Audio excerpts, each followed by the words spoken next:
Hello guys, कैसे हैं आप लोग। तो लास्ट टाइम हमने अपना सैचुरेटेड अनसैचुरेटेड कंपाउंड पे अपना खत्म किया था। आज हम उससे आगे पढ़ेंगे। आज हम अपना इथेनॉल, इथेनोइक एसिड और बाद में सोप का एक्शन, सोप एंड डिटर्जेंट पढ़ेंगे। ये सारी चीजें पढ़ के आज हमारा फिर ये चैप्टर खत्म हो जाएगा। तो स्टार्ट करें हम अपना, पहले इथेनॉल से स्टार्ट करेंगे हम। हमने कार्बन कंपाउंड्स की फिजिकल केमिकल प्रॉपर्टीज पढ़ी थी। फिजिकल प्रॉपर्टीज क्या होती थी? वो जिनको हम आंखों से देख के या फिर नॉर्मली पता कर सकते हैं, छू के या फिर नॉर्मली, जैसे पीएच हो जाती है किसी चीज की, टेम्परेचर हो जाता है, उसका कलर हो जाता है। ये सारी चीजें फिजिकल प्रॉपर्टीज में आती थी। केमिकल प्रॉपर्टीज में क्या आता है कि वो कैसे रिएक्ट कर रहा है अलग अलग चीजों के साथ, वो कैसे रिएक्शन दे रहा है। उसमें हमने तीन चार तरह की रिएक्शन पढ़ी थी। एडिशन, सब्स्टिट्यूशन, ऑक्सीडेशन और एक और पढ़ी थी सब दूसरी, कंबस्टन। ठीक है, तो ये चार हमने पढ़ी थी। आज हम इथेनॉल स्टार्ट करेंगे, फिर इथेनोइक एसिड। तो पहले हम इथेनॉल स्टार्ट कर रहे हैं। इथेनॉल, देखिए ऑल आ रहा है लास्ट में, मतलब क्या होगा? एक अल्कोहल होगा। कौन सा होगा? ईथ आ रहा है मतलब दो कार्बन का है।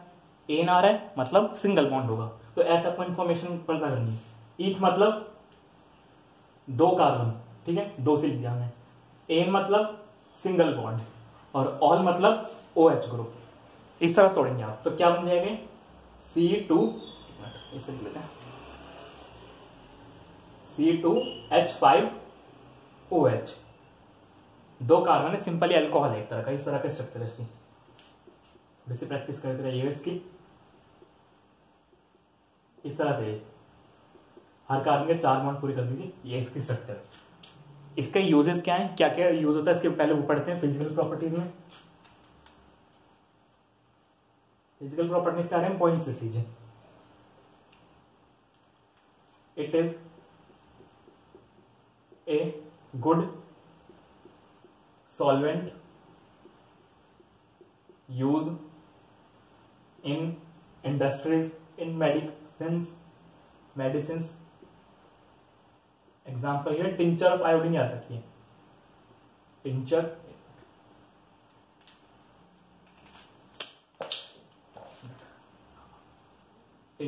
of iodine, ठीक है। ये एक तरह की मेडिसिन होती है। सॉल्वेंट क्या होते हैं? देखिए, जब हम एक सॉल्यूशन बनाते हैं, सॉल्यूशन क्या होता है? एक सॉल्वेंट और एक सॉल्यूट का मिक्सचर। जैसे मान लीजिए हमने कोई चीज, दो चीज घोली, एक नमक और एक पानी, तो नमक को क्या बोल देंगे? सॉल्यूट, और जो पानी होगा वो हमारा बन जाएगा सॉल्वेंट। तो ये क्या होता है? ये एक अच्छा सॉल्वेंट होता है। इससे क्या होता है? इसमें ना कोई भी मेडिसिन इजिली घुल जाती है और फिर हमारी बॉडी में आराम से वो जहां पे उसका एक्शन करना होता है वहां तक चली जाती है ना। नॉर्मली अगर हम लेंगे मेडिसिन तो सही जगह पे काम नहीं कर पाती, वहां तक पहुंच ही नहीं पाती। वो अल्कोहल की मदद से वो अच्छे से पहुंच जाती है। तो इसलिए गुड सॉल्वेंट की तरह यूज होता है मेडिसिन में, ठीक है। दूसरा इसके बारे में पढ़ेंगे हम। एक मिनट पहले मार ठीक कर लो। Tincture of iodine. दूसरा ये क्या होता है? इसका ना मेल्टिंग पॉइंट, अगर इसको किसी के साथ मिलाया जाए तो एक टर्म आती है मेल्टिंग पॉइंट और एक आती है बॉइलिंग पॉइंट। बॉइलिंग पॉइंट क्या होता है? वो टेम्परेचर जिस पे कोई चीज उबलने लग जाती है, लिक्विड से गैस में जाती है। और दूसरा आता है मेल्टिंग पॉइंट। मेल्टिंग पॉइंट वो होता है जिससे कोई चीज सॉलिड से लिक्विड में जाती है। तो क्या होता है, अगर हम इसको किसी चीज के साथ मिलाए दें, बाई चांस हमने पेट्रोल में मिला दिया, सर्दियों में दिक्कत आती है, गाड़ियों में पेट्रोल जमने की दिक्कत आती है, तो उसमें थोड़ा सा अल्कोहल डाल दिया जाता है। उससे क्या होता है? पेट्रोल जमने से बच जाता है। तो क्या लिखते हैं हम? It is used as डिफ्रिजरेटर।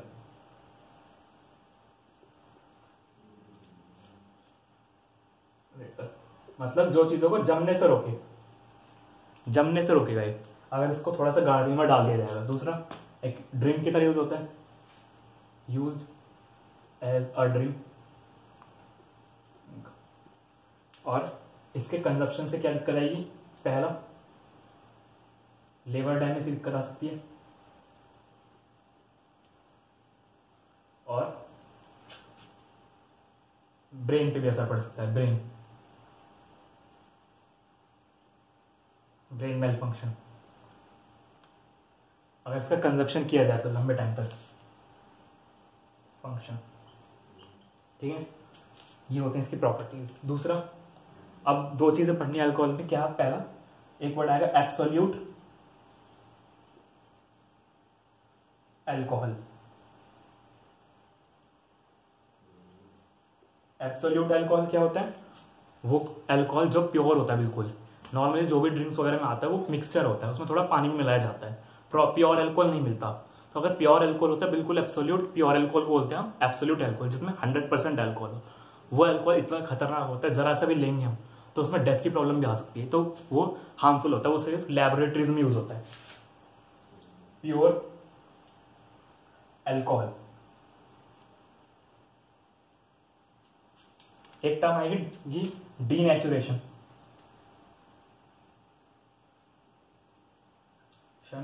Of alcohol. क्या होता है, नॉर्मली अल्कोहल का कंजप्शन ज़्यादा होता है देश में, तो क्या होता है इसका कंजप्शन कम हो, क्या करते हैं इसमें कुछ चीज़ें मिलाते हैं जिससे क्या होगा, अगर कोई इनसे पिएगा तो उसकी हेल्थ खराब होगी। दो चीज़ें मिलाते हैं, पहला कॉपर सल्फेट और दूसरा पेरिडीन। इनसे क्या होता है, ये अनफिट हो जाता है ड्रिंकिंग के लिए, पीने लायक नहीं बचता। तो इससे क्या होगा, अगर लोगों की तबीयत खराब होगी तो कोई इसे पिएगा नहीं। तो mixing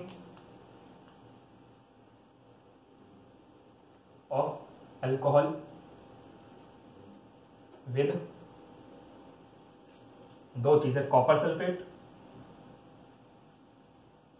and pyridine, to make unfit for drink.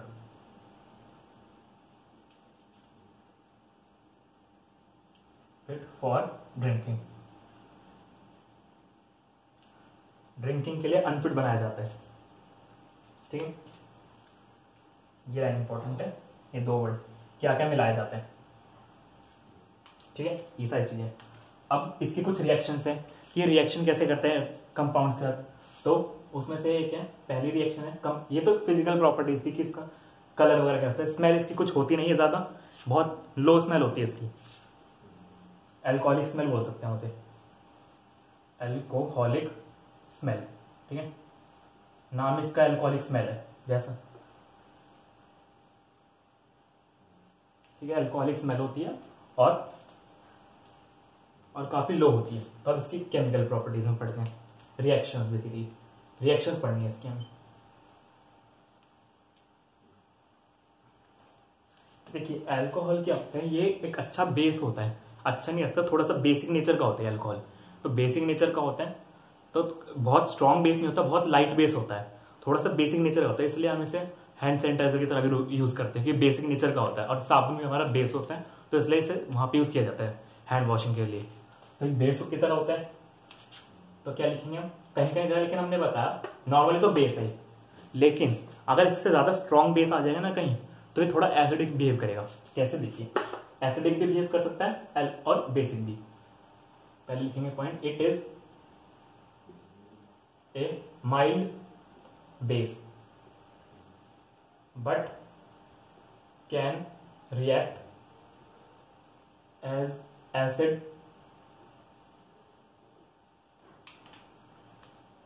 with strong base, but एक minute, can react mild, basic रखिए छोड़िए, बट माइल्ड बेस होता है। ठीक है, ये बेसिक नेचर का होता है, इसलिए काफी सैनिटाइजर वगैरह में भी यूज किया जाता है। कौन कौन सी रिएक्शन पढ़नी है हमें, पहली पढ़नी है एक विद मेटल, मेटल्स लिख लेते हैं, रिएक्शन विद मेटल्स। ठीक है, दूसरी रिएक्शन विद एसिड। कौन सा एसिड, कार्बोक्सिलिक एसिड यूज करेंगे यहां पे हम। ठीक है, ये तीन कर लेते हैं, हाँ ये दो तीन ये देखिए, तो ये दो तीन है देखिए बस। और रिएक्शन विद बेस,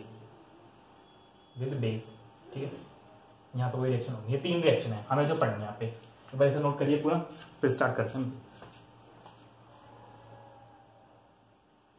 एक और रिएक्शन भी लिख लीजिए साथ में यहाँ पे, विद एसिड, एसिड लिख लीजिए, अच्छा हाँ एसिड, ठीक है, ये सारी लिखिए।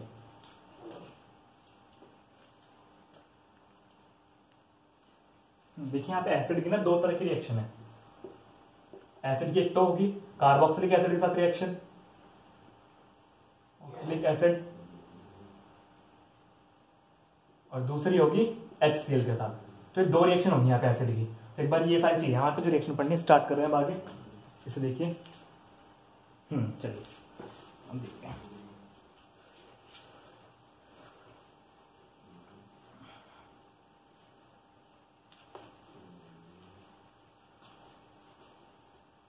चलिए रिएक्शन देखते हैं। हमें पहले रिएक्शन करेंगे हम विद 4 रिएक्शन पढ़नी है हमें। कौन कौन सी? एसिड के साथ 2 रिएक्शन है, एक मेटल के साथ है और एक बेस के साथ है। तो सारे रिएक्शन पढ़ेंगे। पहले पढ़ते हैं विद मेटल। मेटल कौन कौन से होते हैं हमारे?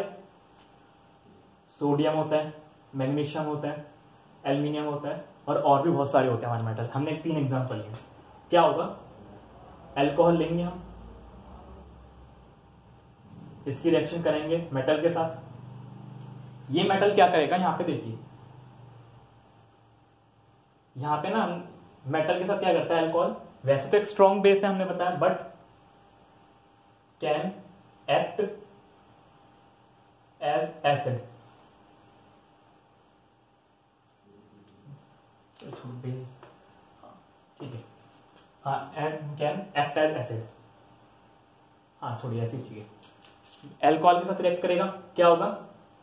यहां पे देखिए, ये क्या करेगा? इसका हाइड्रोजन हटा देगा और इसकी जगह खुद आ जाएगा।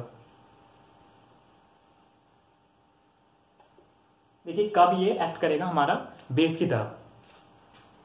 बेस तो है ही, एसिड की तरह भी एक्ट कर सकता है। It can act as acid with some case. कुछ केसेस में एसिड की तरह भी एक्ट कर सकता है। देखेंगे इस केस को भी अभी। पहली बार इसे देखते हैं। जहां पे आप देखिए, यहाँ पे एसिड की तरह एक्ट करेंगे, एसिड की तरह निकल रखा है। यहाँ पे अपना देखिए H निकल गया, एक H निकलेगा। यहाँ पे 2 अल्कोहल ले लेंगे हम। 2 अल्कोहल लिए तो क्या होगा? यहाँ पे जब 2 अल्कोहल लेंगे तो हमारे पास 2 H आ जाएंगे सिंपल, और यहाँ पे ये 2 बन जाएंगे, ये सोडियम पे 2 आ जाएंगे। ठीक है, पूरी रिएक्शन बैलेंस हो जाएगी हमारी। बैलेंस भी कर सकते हैं हम साथ साथ ही। तो क्या होगा? सिंपल इसने H को रिमूव किया यहाँ से, यहाँ पे ऑक्सीजन ने से एक इलेक्ट्रॉन दिया हुआ इधर की तरफ, शेयर किया हुआ इसके साथ, हाइड्रोजन के साथ एक इलेक्ट्रॉन ऑक्सीजन ने इसके साथ शेयर किया होगा। तो यहां से इसने क्या किया? सोडियम ने अपना इलेक्ट्रॉन शेयर कर लिया, हाइड्रोजन को हटा दिया। एक तरह का डिस्प्लेसमेंट रिएक्शन हुई। इस कंपाउंड का नाम लिखिए सोडियम इथॉक्साइड। और ये हाइड्रोजन गैस, इसका टेस्ट कैसे करते हैं? इसका टेस्ट याद रखिएगा, बर्न विद पॉप साउंड।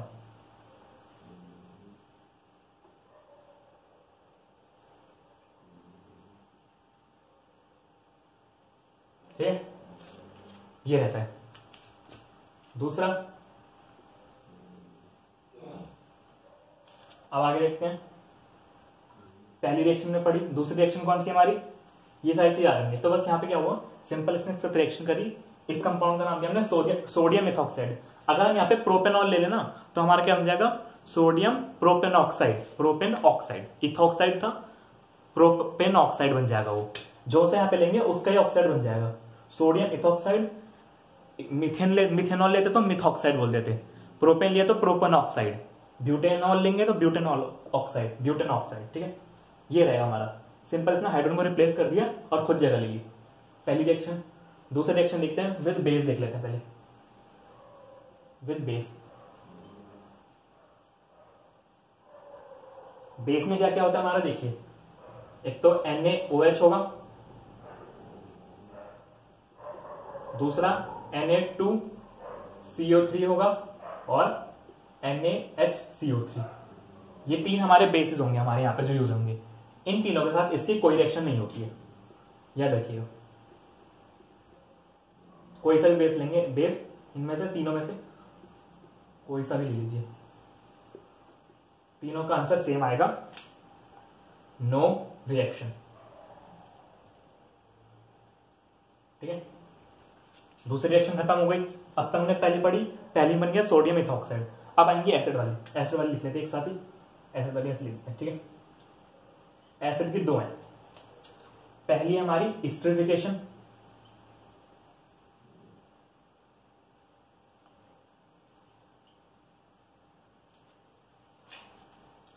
देखिए अल्कोहल के साथ क्या समझते हैं, अल्कोहल एक चीज समझिए, अल्कोहल के दो पॉइंट है, इसको मार्क कर लेते हैं। देखिए अल्कोहल के दो पॉइंट है यहाँ पे, इस तरह से अल्कोहल समझिए, C2H5, एक बॉन्ड इधर है ऑक्सीजन का, फिर O है, फिर H है। आपको याद होगा एसिड रिलीज करते हैं H+ और बेस का रिलीज करते हैं OH, ये तो रहता है सीन। तो क्या होता है, अलग अलग चीजों के साथ ये रिएक्ट करता है और अलग अलग बिहेवियर शो करता है। जहां पे ये वाला H रिलीज करेगा, ठीक है, H रिलीज करेगा और किसी और चीज के साथ जुड़ जाएगा यहाँ पे। तो इस केस में जहां पे H रिलीज कर रहा है, यहां पे बोलेंगे हमें से एसिडिक नेचर शो कर रहा है, एसिडिक। और जहां पे OH रिलीज करेगा पूरा, ये पूरा ग्रुप रिलीज कर देगा, तब इसे बोलेंगे हम बेसिक। कुछ केसेस में ये बेसिक नेचर भी शो करता है, बेसिक और एसिडिक, मोस्टली बेसिक ही शो करता है, एसिडिक भी कुछ केस में शो करेगा। अब आगे देखेंगे एसिडिक का एक केस आएगा भी, देखिए अब आएगा ये वाला एसिडिक केस है। ऊपर भी ऐसी होता है, यहाँ पे भी देखिए सोडियम लग गया था ना, ये भी एसिडिक बिहेवियर की तरह शो कर रहे हैं अभी, ये भी इसका एसिडिक बिहेवियर ही है, क्योंकि मेटल तो बेसिक होगा, मेटल तो बेसिक होते हैं, सीधी सी बात है। तो ये क्या होगा, एसिडिक होगा। एसिड बेस की रिएक्शन होती है हमेशा, ना तो एसिड एसिड रिएक्ट करते हैं, ना ही बेस बेस रिएक्ट करते हैं, हमेशा एसिड बेस रिएक्ट करेंगे। तो यहाँ पे एसिडिक बिहेवियर की तरह एक्ट करा और ये बेस, तो दोनों की रिएक्शन हो गई। नॉर्मल जो स्ट्रॉन्ग बेस होता है उसका रिएक्शन नहीं करता, सिर्फ मेटल के साथ कर लेता है, ठीक है। अब आते हैं दूसरी एस्टरिफिकेशन। पहले एस्टरिफिकेशन देखिएगा, अभी आगे भी आएगी। पहले लेंगे हम एल्कोहल, हमने इथेनॉल लिया, प्रोपेनॉल, ब्यूटेनॉल, कुछ भी ले सकते हैं। फिर साथ में लेंगे हम एक एसिड, कार्बोक्सिलिक एसिड, यहां भी हमने इथेनोइक एसिड लिया है, अब ब्यूटेनिक एसिड, प्रोपेनिक एसिड, मिथेनोइक एसिड, कुछ भी ले सकते हैं। ये एल्कोहल है, ये कार्बोक्सिलिक एसिड है, एसिड, ठीक है। रिएक्शन करेंगे, क्या होगा यहां पे, पहले चीज देखिए, ऊपर हम एक चीज लेंगे, क्या कहते हैं उसे, H2SO4। क्या होगा यहां से देखिए, इसको ऐसे ले लेते, उल्टा करके ले लेता हूं ऐसे, ठीक है। ये देखिए ऑक्सीजन पूरा ऊपर होगा, कार्बोक्सिलिक एसिड ऐसे होगा, मैंने इसको उल्टा घुमा लिया, ये CH3 ग्रुप, ये CO, ये OH, यहां पर एल्कोहल होगा मेरा। मैंने ऐसा क्यों किया, अभी देखिए, ये मेरा अल्कोहल, दोनों के साइड से, इसकी साइड से H ले लीजिए, यहां से H लेना है और यहां से OH, इतना पार्ट लेना है, अलग कर देना है। ये क्या बन गया, 2H, 2H है और HOH क्या बन जाता है, वाटर बन जाता है, H2O। तो यहां पे क्या बनेगा हमारे पास, CH3CO, ये वाला तो रहेगा, यहां पे ये H2 वाला हो जाएगा और ऑक्सीजन के साथ H5C2 आ जाएगा पूरा, OC2H5। ये क्या बन गया, देखिए ऐसा बन गया, ये पूरा O, फिर ये वाला ऑक्सीजन अल्कोहल वाला, एक ऑक्सीजन हटाना, एक अल्कोहल का भी तो है, और फिर C2H5, ये दोनों जुड़ गए, ये बीच से हट गया और ये दोनों आपस में जुड़ गए। ये क्या बन गया, ध्यान से देखिए, ये बन गया हमारा एस्टर। और एस्टर की हमने आपको नेमिंग बताई थी पहले, भाई इसको इग्नोर करिए, पहले इस पार्ट को हम बोलते थे, देखिए ये वाला पार्ट होता था, ये को हम इसको हम ब्रांच की तरह ट्रीट करते थे, क्या बोलते थे हम, इस वाली साइड को ये इथाइल, और फिर इस साइड के कार्बन, ये 1 2 2 है, इथेन O8, ये तरीका रहता है एस्टर की। एस्टर की खासियत क्या होती है, स्वीट स्मेलिंग होता है, मतलब मीठी खुशबू होती है, इट इज स्वीट स्मेलिंग,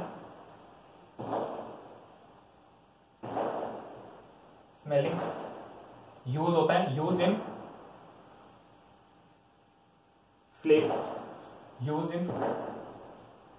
मतलब भाई स्वीट स्मेलिंग चीजें कहां पे यूज होती हैं बेसिकली, आप भी बताइए। खाने में यूज होती हैं, स्वीट स्मेलिंग है, मीठापन, जो खाने के फ्लेवर्स होते हैं, या दूसरा कॉस्मेटिक्स में यूज होती हैं।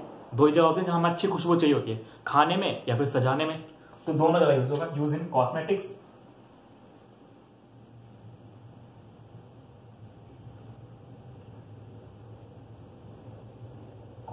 और दूसरा एंड फ्लेवरिंग एजेंट, फ्लेवरिंग के लिए यूज होता है तो इसलिए हम फ्लेवरिंग एजेंट बोल देते हैं, फ्लेवरिंग, तो इसलिए क्या वर्ड यूज करेंगे, फ्लेवरिंग एजेंट।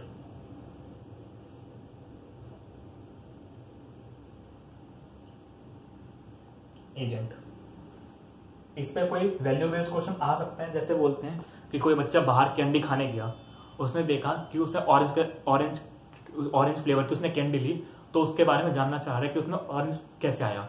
तो ऑरेंज में वहां पे क्या होता है, वो ऑरेंज फ्लेवर जो आया ना, वो एक्चुअली ऑरेंज नहीं डाला होता उसमें, उसमें डाला होता है एस्टर। तो एस्टर के बारे में वहां पे डिफरेंशिएशन आ सकता है कि एस्टर कैसे बनता है, ये वाली रिएक्शन लिखी है। तो वहां पे एस्टर के फॉर्मेशन को एस्टर रिएक्शन बोलते हैं। एल्कोहल लिया हमने, एसिड लिया, दोनों की रिएक्शन करा दी H2SO4 के प्रेजेंस में, और रिएक्शन कराते हमें मिल गया एस्टर। साथ में यहाँ पे एक चीज और मिलेगी, जो ये बचा था H2O, ठीक है, यहाँ पे बन जाएगा फाइनली अलग, इसका कोई यूज नहीं रहेगा। बाकी मेन यूज है, ये हमारा मेन प्रोडक्ट है, इसको हम याद रखिएगा। तो यहाँ पे वैल्यू बेस आता है कि जो हमारे फ्लेवरिंग के लिए यूज होते हैं वो एस्टर होता है, जो भी कैंडीज हो सकती हैं, कोई खाने पीने की चीज, वहां पे फ्लेवर, या फिर परफ्यूम्स में, कॉस्मेटिक्स वगैरह में, ठीक है। दूसरा वो क्वेश्चन आ सकते हैं यहाँ पे, ये लिख देते हैं, रोल ऑफ H2SO4, लिख लेते हैं, रोल ऑफ H2SO4, कि यहां पे हमने क्यों लिया है। तो देखिए ये क्या काम कर रहे हैं, यहां से इस पूरे मॉलिक्यूल से, अल्कोहल में से और कार्बोक्सिल में से पानी अलग कर रहे हैं, पानी निकाल रहे हैं। जो चीज जिसमें से पानी अलग करते हैं ना, किसी चीज में से अगर हम पानी निकाल रहे हैं तो उसे हम बोलते हैं डिहाइड्रेशन। हमारी बॉडी से पानी निकल जाए तो हम बोलते हैं डिहाइड्रेशन हो गया, मतलब किसी चीज से पानी निकालेंगे तो उसे हम डिहाइड्रेशन बोलते हैं। ऐसी जब स्किन पे गिरता है एसिड तो क्या होता है, वहां से स्किन कैसे जलती है, उस एरिया का सारा पानी सूख जाता है। पानी सूख जाता है तो स्किन क्या होती है, खिंच के फट जाती है, और हम बोलते हैं कि वहां पे चोट लग गई।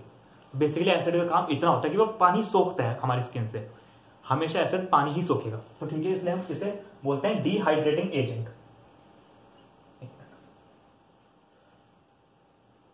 डिहाइड्रेटिंग एजेंट, ठीक है।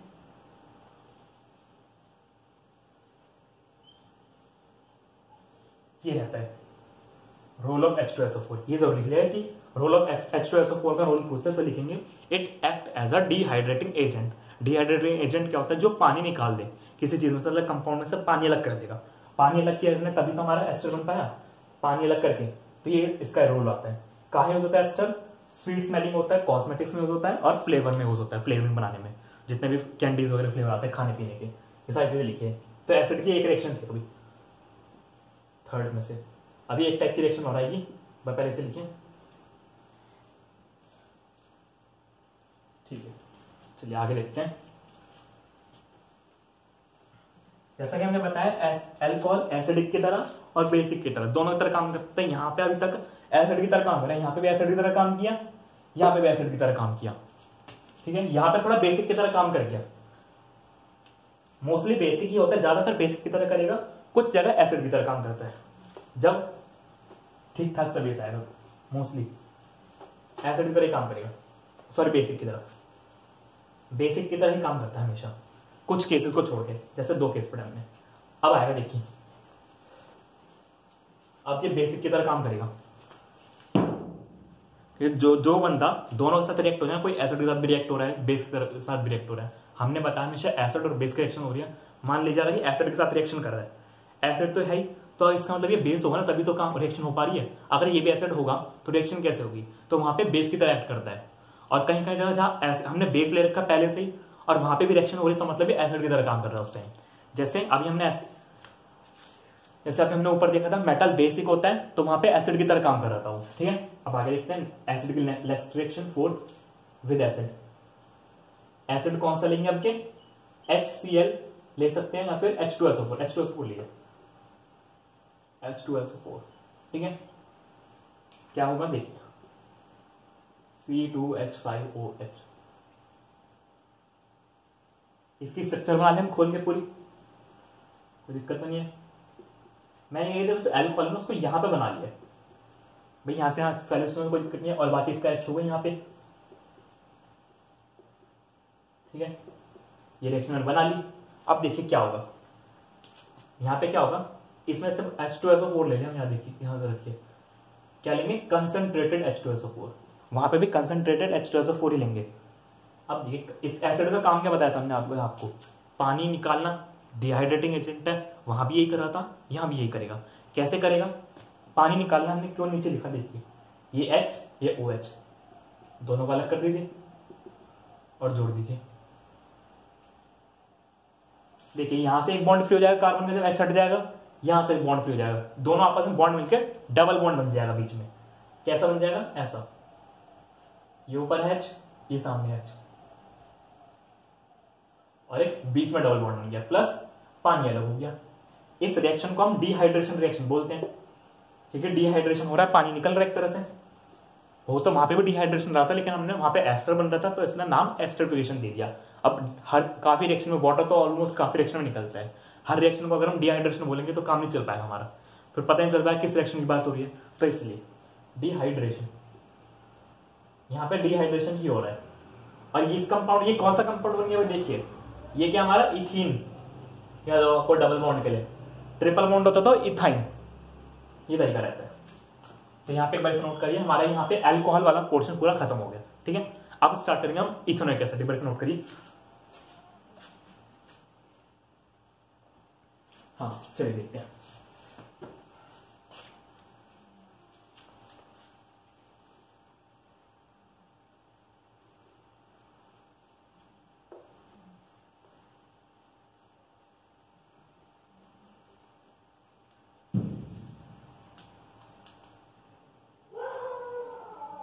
हमारा इथेनोइक एसिड, एक एसिड, ठीक है। देखिए इथेनोइक एसिड की बात क्या बात करेंगे हम, इथेनोइक एसिड का पहली बात ये देखते हैं हम, ये इसका जो होता है melting point, sorry freezing point देखें, इसका फ्रीजिंग पॉइंट होता है 290 केल्विन, फ्रीजिंग पॉइंट अब इसका मतलब ये, तो सर्दियों में क्या होता है, नॉर्मल जो रूम टेम्परेचर होता है ना हमारा, वो होता है हमारा 29, काफी कम है, 298 केल्विन होता है जो हमारा रूम टेम्परेचर होता है। ठीक है, 298 केल्विन। अब ये 290 पे जम रहा है, तो मतलब सर्दियां आएंगी, सर्दियों में टेम्परेचर कितना चला जाता है, 10 डिग्री तक आराम से चला जाता है, थोड़ा सा और कम भी चला जाता है, तो 290 से नीचे चला जाएगा, नीचे जाएगा तो क्या होगा, और ये फ्रीजिंग पॉइंट क्या इसका 290, मतलब 290 पे क्या होगा, लिक्विड से किस टेम्परेचर स्टेट पे जाएगा, सॉलिड पे, तो इससे क्या होगा, सर्दियों में जम जाएगा, सर्दियों में जम जाएगा। और ये है क्या एक्चुअल में, विनेगर ही तो है, एसिटिक एसिड, जो सर्दियों में आप देखा हो विनेगर वगैरह जम जाते हैं कई बार थोड़े, तो इसलिए इसको क्या बोलते थे, नाम देते हैं हम ग्लेशियल एसिटिक एसिड। फॉर्मूला देखते हैं इसका क्या होता है, जो हमने इथेनॉइक एसिड लिया था वही अभी उस फॉर्मूला बताया था आपको, CH3COOH। ठीक है, पहली बात चीज समझे आप इसके। दूसरा ग्लेशियल एसिटिक एसिड, जो विनेगर हम यूज करते हैं वो कितना होता है, 5 to 6%, 5 to 6% acetic acid solution called vinegar. मतलब पानी लीजिए आप, पानी में 5 से जितना पानी लिया, मान लीजिए आपने ले लिया, एक सॉल्यूशन बनाया, सिंपल सी बात है, आप ले लीजिए 94 ग्राम पानी ले लीजिए, 94 ग्राम, उसमें 6 ग्राम सिरका मिला, एसिटिक एसिड मिला दीजिए, दोनों घोल दीजिए, आपका सिरका बन जाएगा, जो घर का आता है व्हाइट विनेगर, वही बन जाएगा एसिटिक एसिड कॉल्ड, क्या बोलेंगे हम इसे, विनेगर। ये तो आपको पता ही, एसिडिक नेचर का होता है, काफी एसिडिक नेचर होता है, सिरका है तो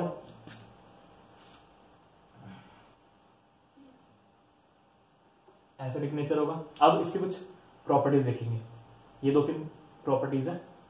हाँ, बाकी स्मेल कैसी होती है इसकी, स्मेल लिख लीजिए इसकी, स्ट्रॉन्ग पंजेंट स्मेल,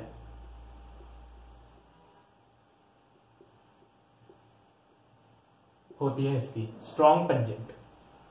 मतलब पंजेंट क्या होती है, सिरके आपने स्मेल सूंघी होंगी ना जो, उसे पंजेंट बोलते हैं, जो अजीब सी स्मेल आती है थोड़ी सी सिरके की, वही होती है पंजेंट, काफी स्ट्रॉन्ग स्मेल होती है, उसे ही बोलते हैं। ठीक है, दूसरा आज इसकी केमिकल प्रॉपर्टीज नहीं है, फिजिकल प्रॉपर्टीज थी। कलर वगैरह तो आपको पता ही है, ब्राउन व्हाइट हो सकता है थोड़ा, उसमें कोई लॉजिक नहीं है। और बाकी रूम टेम्परेचर पे कैसा होता है, at room temperature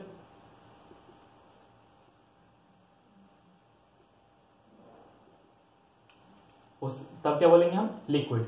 room temperature पे लिक्विड होता है। छोटी से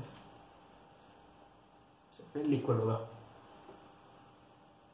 फिर वही यहाँ पे जैसे वहां पे एब्सोल्यूट एल्कोहल आया था ना, यहाँ पे एब्सोल्यूट एसिटिक एसिड भी आ सकता है word, absolute acetic acid acid. तो उसमें क्या होगा, प्योर, इसको छोड़िए ठीक करता हूं, ठीक है, pure acetic acid. Acetic acid बोलिए या फिर इथेनॉइक एसिड बोलिए, बात एक ही है, एसिड। ये 4-5 पॉइंट है जो हमने इसके बारे में पढ़े थे हमने। अब हम इसके बारे में आगे देखेंगे। अब पढ़ेंगे क्या, इसकी केमिकल प्रॉपर्टीज। ये कैसी थी, फिजिकल प्रॉपर्टीज के बारे में एक चीज हमने पढ़े थे। अब हम पढ़ेंगे केमिकल प्रॉपर्टीज, वैसे लिखिए। चलिए आगे देखते हैं केमिकल प्रॉपर्टीज में। एक मिनट रुकिए,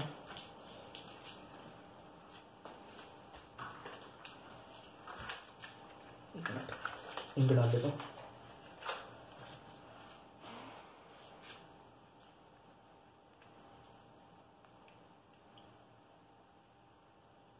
ठीक है,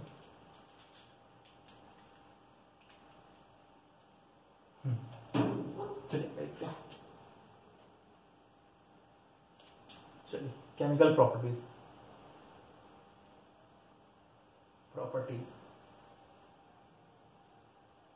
यहाँ पे हम रिएक्शन पढ़ेंगे कैसे कैसे, देखिए कौन कौन से रिएक्शन पढ़ेंगे।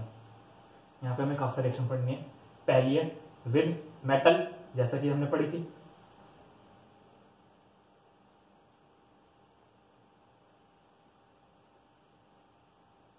विद बेस,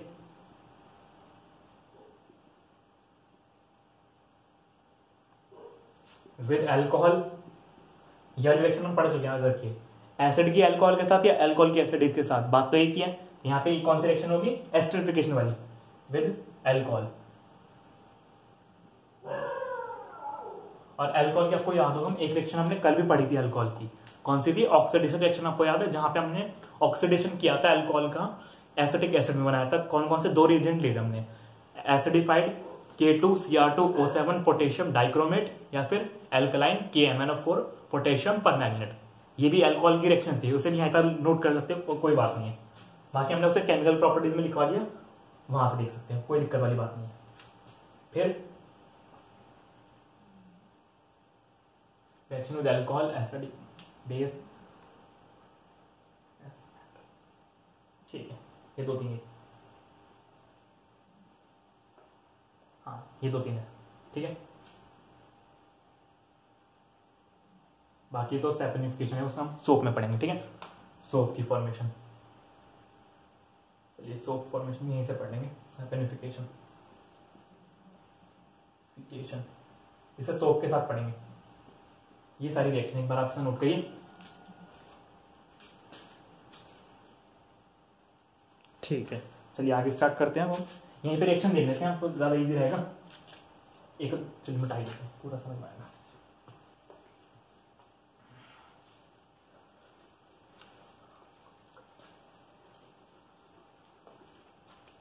चलिए पहली रिएक्शन देखते हैं विद मेटल।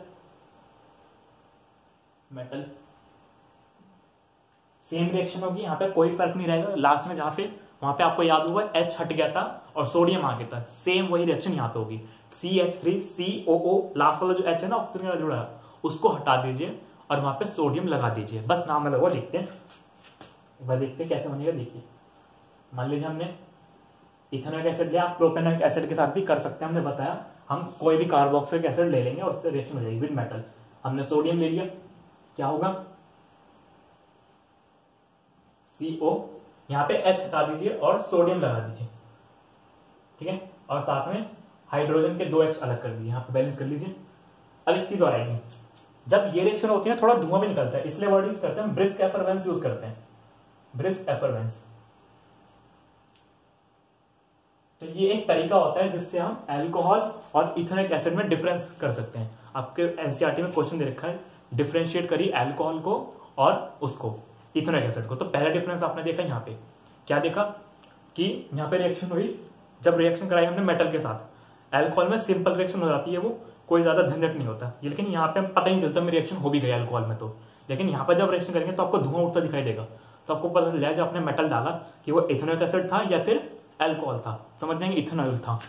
तो पहला डिफरेंस अभी लिख लेंगे एक साथ। फिर दूसरी रिएक्शन ये समझ जाएंगे आप, कोई सा भी लेंगे आप, प्रोपेनॉइक एसिड लेंगे, मेटल लेंगे, सेम रिएक्शन होगी। इसका नाम लिख लीजिए, नाम होता है इसका सोडियम इथेनॉइक एसिड है तो इथेनोएट, इथेनोएट थोड़ा थोड़ा एसिड जैसा, वो एस्टर जैसा लगता है, ऐसे ही होता है नाम इसका, ठीक है। जैसे आप यहाँ पे कोई और एसिड लेंगे, सोडियम प्रोपेनॉइट, सोडियम ब्यूटेनॉइट, जो सा भी आप एसिड लेंगे वो वाला बन जाएगा, इसमें कोई झंझट नहीं होगा ज्यादा। सेकंड रिएक्शन आती है हमारी, कौन सी थी, विद बेस, ठीक है। बेस में क्या होता है, बेस का यहाँ पे बेस कौन कौन से हमारे तीन है, तीनों के साथ अलग अलग रिएक्शन होगी, ठीक है। पहला हमने लिया NaOH, इसके साथ रिएक्शन करेंगे हम CH3COOH।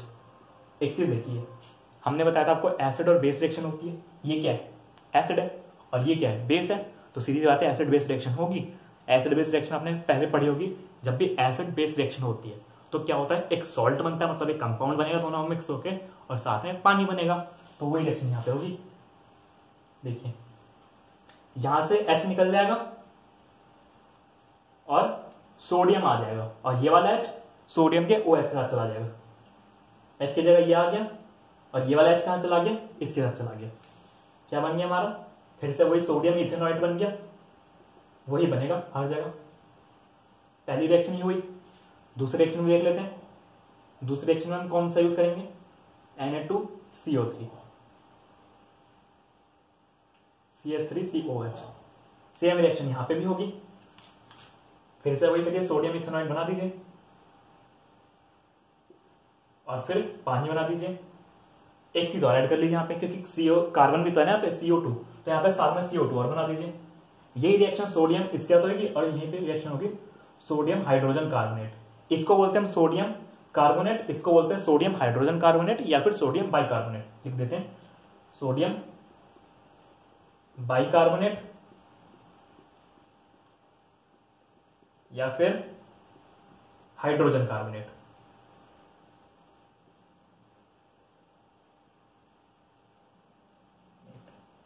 और इस वाले को सोडियम कार्बोनेट, ठीक है, ये रहता है इसका नाम। ये तीन बेसिस है, इस दोनों के साथ रिएक्शन सेम ही होती है, चाहे आप इसको ले लीजिए चाहे इसको ले लीजिए, दोनों के साथ सेम रिएक्शन मिलेगी। अब एक चीज और आप नोटिस करिएगा, आपने दूसरा अल्कोहल और इसमें डिफरेंशिएशन मिल गया। पहला डिफरेंस तो ऊपर मिला कि वहां पे धुआं, यहाँ पे धुआं निकलेगा, अल्कोहल में धुआं नहीं निकलेगा। दूसरा पॉइंट यहाँ पे, अल्कोहल आपको याद होगा बेस का कोई रिएक्शन दे ही नहीं रहा था, तीन बेस थे, तीनों में से किसी के साथ उसने कोई रिएक्शन नहीं दी थी, समझे। तो दूसरा डिफरेंस यहां मिल गया। अब और आगे मिलेगा, अगली कौन सी रिएक्शन है हमारी, एस्टरिफिकेशन है। एस्टरिफिकेशन आपको पता ही है, तो ये सबसे बड़ा डिफरेंस बन जाता है एस्टरिफिकेशन, वो तो आपको बता चुका हूं मैं आपको। ये तो सेम रिएक्शन आप पहले की तरह लिख सकते हैं।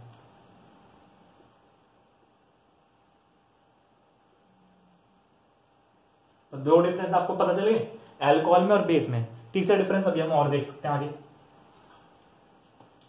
क्या लिखेंगे हम, H2SO4 कंसंट्रेटेड, कंसंट्रेटेड के लिए CONC लगा देते हैं, कंसंट्रेटेड मतलब काफी गाढ़ा अल्कोहल। क्या बन जाएगा हमारा, एस्टर बन जाएगा, ये तो अभी हमने बनाया था, और साथ में पानी बन जाएगा। ये एस्टरिफिकेशन रिएक्शन हो गई, ये तीन रिएक्शन हो गई। बाद में अभी एक रिएक्शन है, अब अभी हम सोप के साथ पढ़ेंगे, एक बार इसे नोट करिए, फिर हम एसिड और इथेनॉल में डिफरेंस देखते हैं, ठीक है। आगे देखते हो,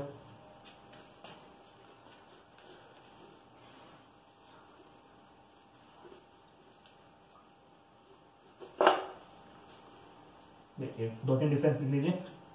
इथेनॉल में इथेनॉल ले लीजिए, कोई भी अल्कोहल ले लेंगे आपके बात एक ही रहेगी, कोई फर्क नहीं रहेगा कि इथेनॉल लिया है तो दूसरा आएगा फिर, ठीक है। और इथेनॉल और एसिडिक, इथेनोइक एसिड कहते हैं, इथेनोइक एसिड या फिर कार्बोक्सिलिक एसिड, बात एक ही है। देखिए एक तरह कार्बोक्सिलिक एसिड है, शॉर्ट फॉर्म में ले लेता हूं, ठीक है, COH, समझ लीजिए, कार्बोक्सिलिक एसिड, ठीक है। नेक्स्ट देखते हैं, अब पॉइंट्स देखते हैं। पहला डिफरेंस आया हमारा विद, किसका आ रहा था, with metal, reaction with metal, metal लिख लेते हैं।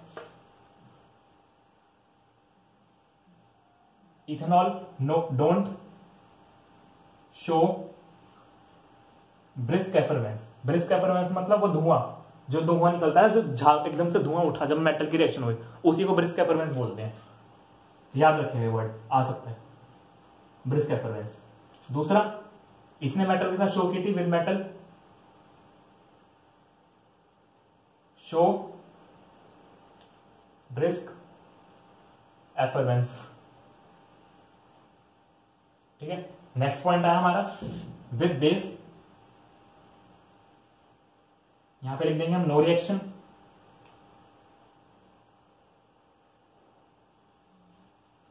और यहां पे रिएक्शन होगी, साथ ही साथ यहां पर भी सेम वही प्रोसेस हो जाएगी, धुआं यहां भी उठेगा। जब भी एसिड बेस रिएक्शन होती है धुआं तो ऑटोमेटिक उठते ही उठता है, सीधी सी बात है। एसिड क्योंकि एनर्जी रिलीज होती है, वहां पे हीट निकलती है, तो विद बेस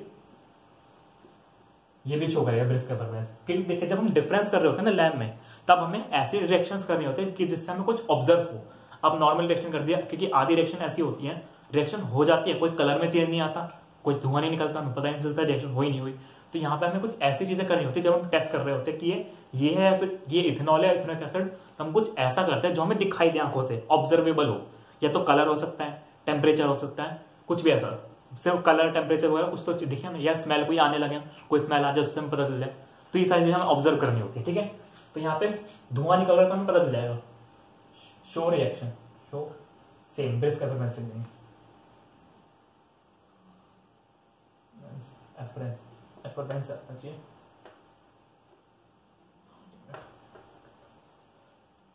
एफरवेंस, यहाँ पे ठीक कर लेते हैं।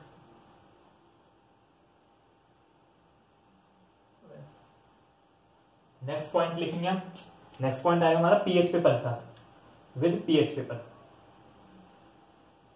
याद रखिएगा जो इथेनॉल होता है ना, वो पीएच के पेपर पे कोई इफेक्ट नहीं डालता। हमने बोला था कि आपको कि बहुत माइल्ड बेसिक होता है। अब बेसिक आपको पता हो, बेसिक का पीएच 7 से ऊपर जाता है, मतलब ब्लूइश शेड में जाता है, थोड़ा ब्लूइश वॉयलेट में। लेकिन इसका इतना कम बेसिक नहीं चलता कि पता नहीं चलता चेंज हुआ भी है, तो उसको हम बोल देते हैं कि नो चेंज, पीएच पेपर में नो चेंज इन कलर, ठीक है।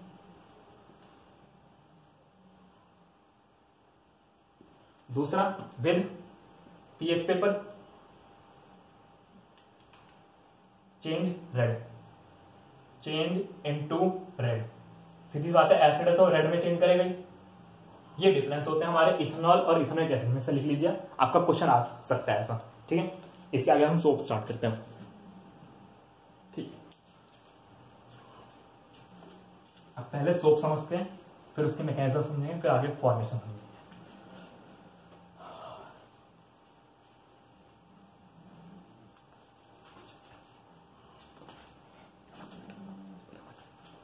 देखिए, soap and detergent, soap and detergent,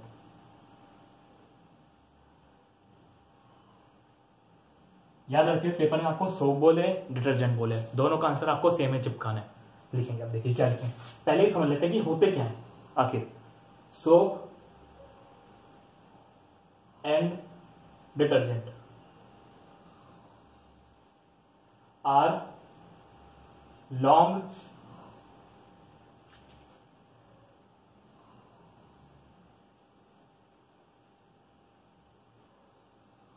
chain of carboxylic acid, मतलब जो कार्बोक्सिलिक एसिड था ना उसमें आप पीछे चेन लंबी कर दीजिए कार्बोक्सिलिक एसिड की, सीधी सी बात है भाई CH3COH था, अगर हम उसके पीछे और भी तो लगाते ब्यूटेनिक एसिड, प्रोपेनिक एसिड, मतलब चेन बढ़ाते जा रहे हैं ऐसे लंबी कर दीजिए, बहुत चेन 12 13 35 तक लगा दीजिए, इतना सारे carbon, long chain of carboxylic acid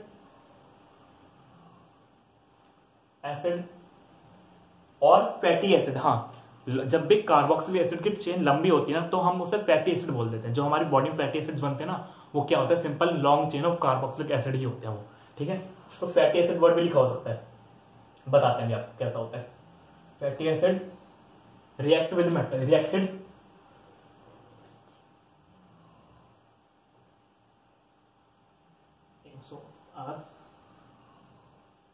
एक चीज और, हाँ, react with metal, reacted with metal, metal, या फिर आप ऐसे लिख सकते हैं sodium detergent are sodium and potassium salts, sodium होगा या फिर पोटेशियम होगा, या फिर आप ऐसे लिख सकते हैं they are sodium and potassium salt of long, इस आप ऐसे लीजिए, ये वाली ठीक कर लीजिए, ठीक है, ये पूरा आप एक ही बना लीजिए, कंफ्यूजन नहीं रही आपको, आर इसमें बीच में, ठीक, they are sodium and potassium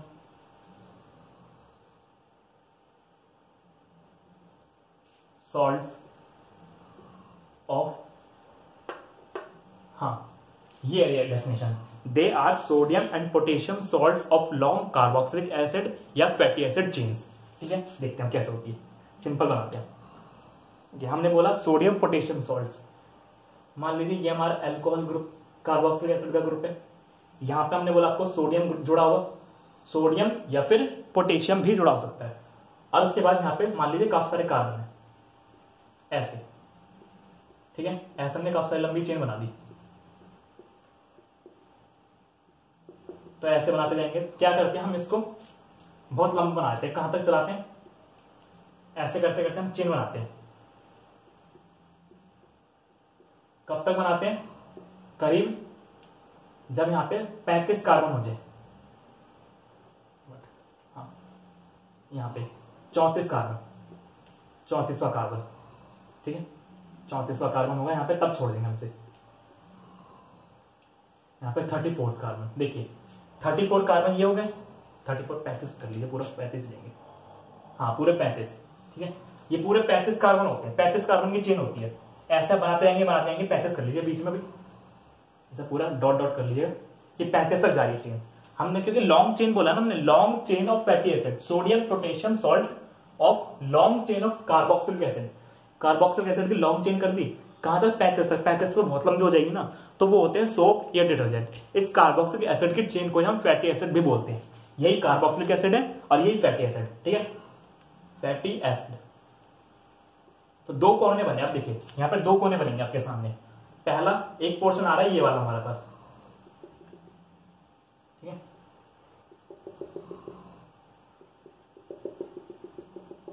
और दूसरा पोर्शन आ रहा है ये वाला, ये दो पोर्शन आ रहे हैं, ये पूरा सोप का मॉलिक्यूल है, एक सोप का मॉलिक्यूल है कि sodium potassium salts of long chain of fatty acid या फिर कार्बोक्सिलिक एसिड। हमने कितनी बढ़ाई, 35 तक बढ़ाई है चेन, 35 कार्बन इस चेन में, पूरे 35 ही रहेंगे, 35 रह सकते हैं, 17 भी हो सकते हैं, सी 17 भी कर लीजिए, 17 हो सकते हैं, 35 होते हैं, बहुत लंबी लंबी चेन होती है, आप 17 रखिए, ठीक है, ज्यादा अच्छा रहेगा आपके लिए, ठीक है। अभी आपको एक फॉर्मूला पढ़ना भी है, तो C17H35 करके फॉर्मूला होता है, अभी पढ़ेंगे, देखिए 35 17 कितने भी हो सकते हैं, सिंपल लॉन्ग चेन होती है, डिटर्जेंट में ब्रांच चेन होती है, डिटर्जेंट कई टाइप के होते हैं, तो उसमें से सोडियम सॉल्ट, तो उसमें कई तरह के कार्बन हो सकते हैं, कितने लंबे कार्बन की चेन हो सकती है, हमें जो पढ़ना है वो 17 वाला पढ़ना है, 17 आपका मेन है, ठीक है, याद रखिएगा, स्टैंडर्ड है, लेकिन जरूरी नहीं कि सर हमेशा 17 होंगे, 35 40 कितने भी हो सकते हैं, याद रखिएगा, ये कार्बन की चेन में आप पढ़ेंगे, इसको बोलते हैं हम हेड, और इसको क्या बोलेंगे, टेल बोलेंगे, सीधी सी बात है। इनकी कुछ क्वालिटीज होती हैं, हेड की क्वालिटी होती है, अगर आप सोप को पानी में डालेंगे तो हेड क्या करेगा, पानी के मॉलिक्यूल के साथ जुड़ जाएगा, चिपक जाएगा, पानी में घुल जाएगा। अब पानी के साथ चिपक रहा है तो ये बोलते हैं कि हम पानी के साथ अट्रैक्ट हो रहे हैं, तो हम बोलेंगे वाटर लविंग, मतलब पानी के साथ जुड़ रहे हैं ना। और टेल क्या होती है, टेल पानी से दूर भागती है, तो इसलिए पानी में घुलती भी नहीं है टेल, तो इसलिए हम बोलते हैं वाटर हीटिंग। वाटर लविंग के लिए वर्ड यूज करेंगे हम हाइड्रोफिलिक, और वाटर हीटिंग के लिए यूज करेंगे हम हाइड्रोफोबिक। तो टेल में बोलेंगे हम, कुछ प्रॉपर्टीज लिखते रहेंगे हम। टेल क्या है, हाइड्रोफोबिक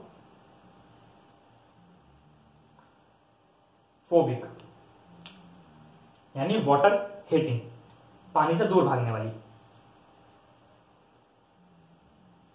वाटर हीटिंग। ठीक है, समझ जाइएगा। दिख रहा है भाई पूरा ही, छोड़िए अच्छे दूसरे से लिख देते हैं। हीटिंग। अभी तक हमने सिर्फ क्या पढ़ा है, सोप की स्ट्रक्चर पढ़ी। यहाँ पे 35 कार्बन लिए, सॉरी 17, 35 भी ले सकते हैं, कोई दिक्कत नहीं। Long chain of fatty acids है, सोडियम पोटेशियम सॉल्ट से। यहाँ पे सोडियम है, पोटेशियम हो सकता है। और हेड में क्या होता है, हाइड्रोफिलिक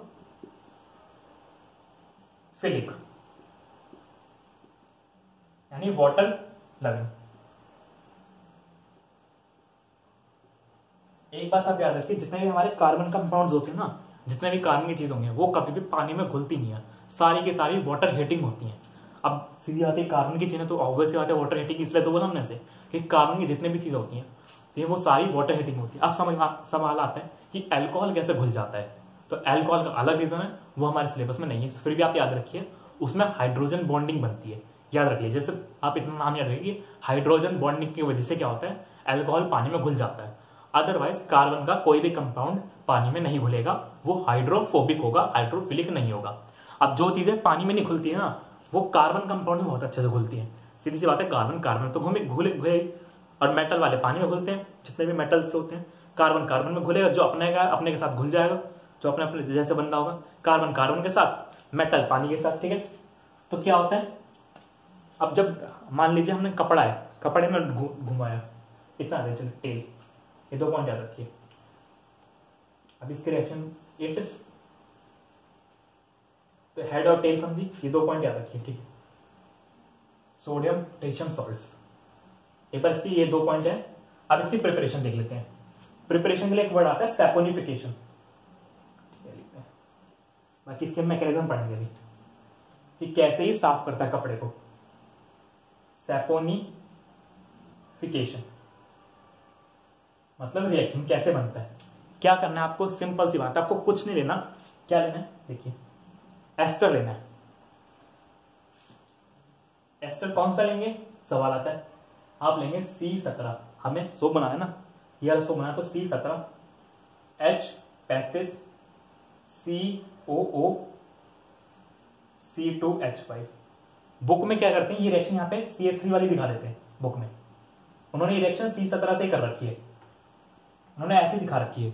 अब ऐसे से करेंगे तो ये वाला कैसे बनेगा, तो हम वाला भी ले सकते हैं, ये वाला ले सकते हैं। उन्होंने बस दिखा रखा है कि ऐसे हम एस्टर प्रिपेयर करते हैं, मतलब सोप प्रिपेयर करते हैं, लेकिन एक्चुअली हम यहाँ पे कौन सा लेंगे।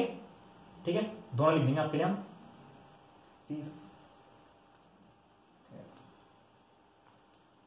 C16, हाँ ठीक है। ये देखिए क्या करेंगे, रिएक्शन कराइए आप किसके साथ, यहां पे लेंगे आप बेस एक अच्छा NaOH। अब सिर्फ रिएक्शन समझिए, आप बाकी चीज छोड़िए। हमने क्या लिया, सोप का मॉलिक्यूल लिया, एक एस्टर लिया, सोप का मॉलिक्यूल एस्टर लिया एक, वो एस्टर कौन सा था जिसमें C16H34 और C2H5 था। ठीक है, रिएक्शन कराई, क्या होगा यहाँ पे देखिए, Na इसका OH है, देखिए NaOH का OH है, ये चला जाएगा इसके पास।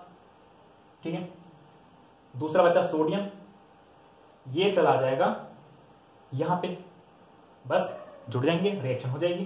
तो क्या होगा, C16H34 COO, यहां पे सोडियम जोड़ना है ना, देखिए सोडियम जोड़ दीजिए, प्लस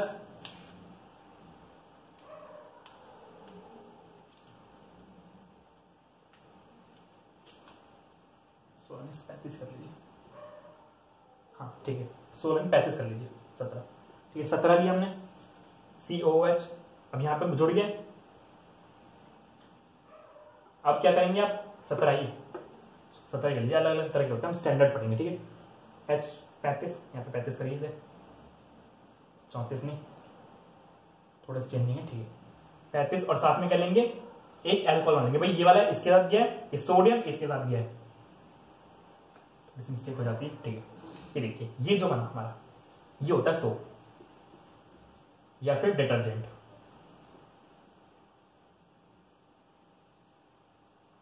बाकी जो अल्कोहल बचा, ये अल्कोहल होंगे, देखिए यहां से इसको हम इंडस्ट्री में भेज देंगे, मेडिसिन इंडस्ट्री में, वहां पे इसका यूज करेंगे अलग, इसके अलग यूज होंगे मेडिसिन इंडस्ट्री में, मेडिसिन इसमें यूज होगा, ठीक है।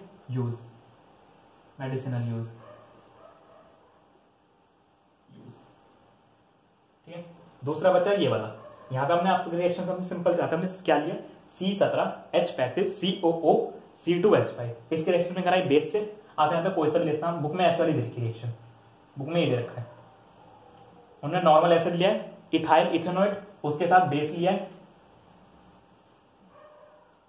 और फिर ये बना दिया जो हमारा सोडियम इथेनॉइड था ना, वो बना दिया उन्होंने, और फिर वाटर लिया है, सॉरी अल्कोहल। वही एस्टरिफिकेशन का रिवर्स है रिएक्शन, आप ध्यान देंगे तो एस्टरिफिकेशन रिवर्स है, थोड़ा सा बस एस्टरिफिकेशन का रिवर्स है। तो क्या किया हमने, कर दिया रिएक्शन, और बुक में वाली दे रखी है, दोनों का मतलब एक ही है। हमने क्या करा, सिंपल सी बात है, हमने एक एस्टर लिया, उसको बेस के साथ रिएक्ट करा दिया। बेस कौन सा, NaOH, KOH ले लीजिए, आंसर वो भी आएगा। KOH लेंगे तो पोटेशियम आ जाएगा, जहां पे सोडियम है वहां पे पोटेशियम आ जाएगा। ये रिएक्शन रहती है, एक बार इसे नोट करिए, समझ जाइएगा। देखिए लिखेंगे कैसे आप, सैपोनिफिकेशन का मतलब लिखेंगे, the reaction in which ester react with base and form sodium salts of long chain of carboxylic acid या फिर fatty acid, this is called soaps and detergents, ठीक है। ये आप लिख सकते हैं पेपर में, फिर आप रिएक्शन दिखा देंगे और आपको फुल मार्क्स मिलेंगे। बस से नोट कर लीजिए, जो अल्कोहल बचा इसका मेडिसिनल यूज जाएगा, इसको बाहर निकाल देंगे, इसकी जरूरत नहीं पड़ेगी, इसको हम सोप बना लेंगे, सोप और डिटर्जेंट, ये जो बन गया हमारा सिंपल। हमने कोई भी एसिड दिया, C17,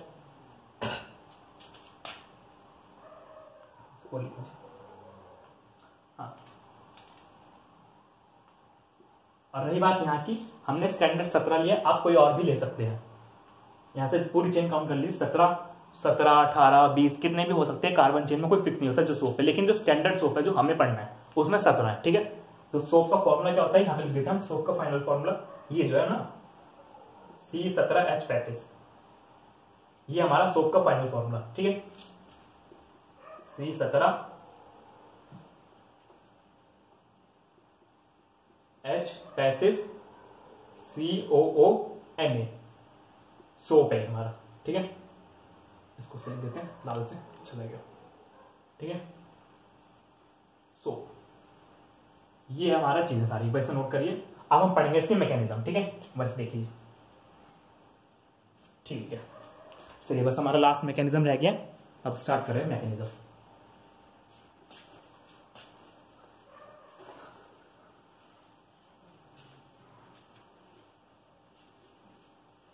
मैकेनिज्म थोड़ी ध्यान समझिएगा, काफी इंपॉर्टेंट रहेगी आपके लिए, चीजें पूछी जाती है उससे। मैकेनिज्म में आएगा मिसेल फॉर्मेशन, दो तरह का क्वेश्चन आता है, right cleansing action of soap या फिर मिसेल फॉर्मेशन, दोनों में आप सेम आंसर चिपकाएंगे। मिसेल फॉर्मेशन पूछ सकता है या फिर क्लिनसिंग एक्शन। मिसेल फॉर्मेशन आपका बॉक्स में देखा नहीं, दे रखा एक, जो बॉक्स में दे रखा येलो बॉक्स में वही है, देखिए क्लिनसिंग एक्शन लिखते हैं, मिसेल फॉर्मेशन लिख लीजिए। मिसेल क्या होता है वो बताएंगे आपको, मिसेल फॉर्मेशन और क्लिनजिंग एक्शन, मतलब एक ही रहेगा, एक्शन। अब देखिए सोप को यहां पे हम कैसे शो करेंगे, सोप को हम ऐसा शो करेंगे पूरा। सोप को देखिए, सोप में हमने आपको दो चीजें बताई थी, एक हेड होता है, लिख लेते हैं, एक हेड बताया था आपने, आपको सोडियम हेड जहां पे सोडियम जुड़ा हुआ था, और फिर पीछे कार्बोक्सिलिक एसिड की टेल बताई थी, ये टेल हो जाएगी हमारी और ये हेड हो जाएगा। ये हमारा शो करने का तरीका रहेगा सोप को, ठीक है। क्या करेंगे हम, सबसे पहले सारी चीजें आपको पॉइंट वाइज दिखाई देंगे, आपको पेपर में भी एज इट इज आप लिख देंगे, पूरे मार्क्स मिलेंगे आपको, ठीक है। पहले आप सोप की डेफिनेशन लिखेंगे यार ऊपर, सोप के, सोप हैज, पहले आप लिखेंगे soap molecule has two parts, one is hydrophilic and other hydrophilic head, head भी लिखिए साथ में। हाइड्रोफिलिक हेड मतलब वाटर लविंग, आप साथ में लिख सकते हैं वाटर लविंग, वाटर लविंग, ठीक है। एंड हाइड्रोफोबिक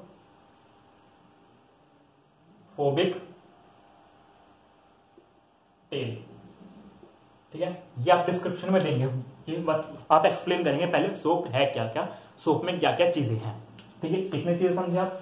अब यहाँ पे डायग्राम बनाएंगे हम साथ साथ कि सोप में कैसे क्लिनिफिकेशन कर रहा है। याद रखिएगा इस क्वेश्चन में 2, 3 या 5 नंबर में आता है, आपको डायग्राम जरूर बनाना है जो हम आपको बताएंगे, ठीक है। When we put soap in water to clean oily dirt. याद रखिए जो कपड़े में दाग लगते हैं ना वो ऑयल के होते हैं, ऑयली डर्ट होती है, हम उसे ऑयली डर्ट बोलते हैं। अब ऑयली डर्ट है, हमने बताया था आपको, पेट्रोल्स, ऑयल्स सारे हैं क्या, कार्बन कंपाउंड ही तो हैं। और ये सोप है, इसमें भी 2 पार्ट है, एक टेल है जो कार्बन की बनी हुई है और दूसरा एक हेड है जो सोप मेटल का बना हुआ है। मेटल वाला पानी में घुल जाएगा और टेल कार्बन में घुलेगी, जो जिसका उसके साथ घुलेगा, ठीक है। अभी समझेंगे, देखिए टू क्लीन ऑयली डर्ट, ठीक है, इतना समझे। तो हम पुट कर देते हैं, पहले सिर करते जाएंगे हम साथ साथ ही, डायग्राम के साथ बनाएंगे। डायग्राम आप अच्छा से बनाएंगे। एक कपड़ा है मान लीजिए, नीचे डर्ट लगा देते हैं हम, ये डर्ट है हमारी, ऊपर से हम सोप डाल रहे हैं, सोप दिखा दीजिए। आपको अलग इतना सतरंग की डिजाइन बनाने की जरूरत नहीं, आप सिंपल क्या करेंगे, जब डिजाइन इसका डायग्राम बनाएंगे, पेंसिल लेंगे, स्केल लेंगे और सीधा बना देंगे। कोई ज्यादा उसमें कलर नहीं करना, कोई ज्यादा मगजमारी नहीं मारनी, वरना पेपर में टाइम वेस्ट होगा आपका। तो सिंपल पेंसिल से बना देंगे, कोई ज्यादा उसमें चितकवरी नहीं करेंगे जैसे हमने करी है। सतरंगी डिजाइन नहीं बनाना वहां पे। तो देखिए ये क्या है हमारी डर्ट, कि भाई आप सतरंगी कलरफुल बना रहे डायग्राम को अच्छा दिखाने के लिए, नहीं, आपका टाइम वेस्ट होगा पेपर में। 3 घंटे में आपको पूरा पेपर करना होता है, तो टाइम कम पड़ता है थोड़ा, ऑयली डर्ट, ठीक है। सेकेंड चीज आपने डाल दिया, सोप के 2 पार्ट्स हैं, ये थोड़ा कुछ स्पंज जैसा लगता है, वैसे वो नहीं है। अब क्या होगा, सेकंड देखिए उसका क्या होगा, जो टेल है hydrophobic tell dissolve in oily dirt, oily dirt. देखिए टेल कार्बन की थी ना, तो कार्बन कार्बन में जाएगा, ऑयल भी कार्बन है और टेल भी कार्बन है, तो कार्बन कार्बन में घुल जाएगा। And head dissolve in water, और हेड पानी में घुल जाएगा। सेकंड स्टेप, यहां पे सेकंड डायग्राम बनाएंगे, नीचे डायग्राम पूरे बनाएंगे आप सारे, छोटे छोटे डायग्राम बनाएंगे, ज्यादा मगजमारी नहीं मारेंगे आपको। देखिए कैसे बनाएंगे,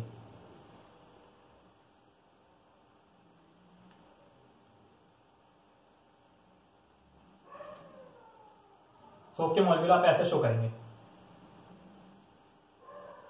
अटैच, देखिए अटैच हो गए, इसमें जुड़ गए मतलब। अब क्या होगा, नाउ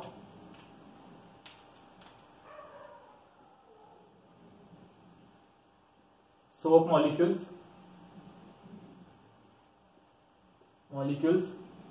स्टार्ट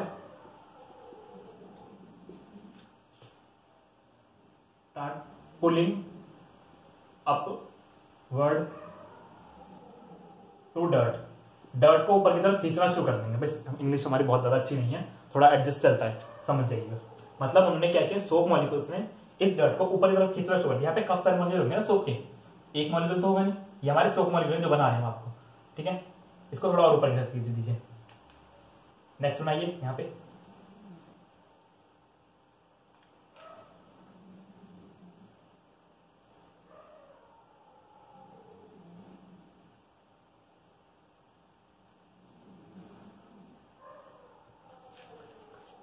ठीक है। एंड मोर सोप मॉलिक्यूल, तो ज्यादा सोप मॉलिक्यूल अटैच होंगे, मॉलिक्यूल अटैच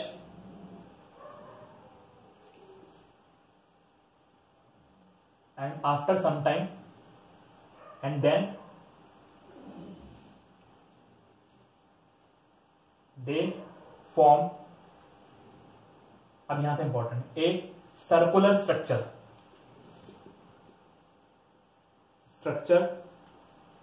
अब देखिए सर्कुलर स्ट्रक्चर कैसे नहीं है, ध्यान देखिए, ये डर्ट है बीच में तो डर्ट है, ऊपर से ओके मॉलिक्यूल है।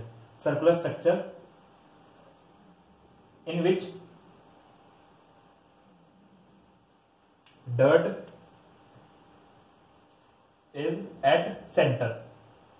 डर्ट को ले लिया सेंटर में, इन्होंने ऊपर की तरफ खींच देगा इसको और ज्यादा सोप मॉलिक्यूल जोड़ के फाइनली क्या बन गया हमारा, ऐसा बन गया। देखिए तो ऐसे मानते हैं, अच्छा लगेगा।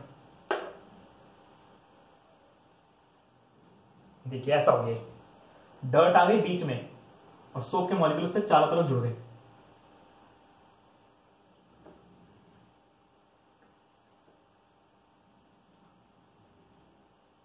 ये देखिए,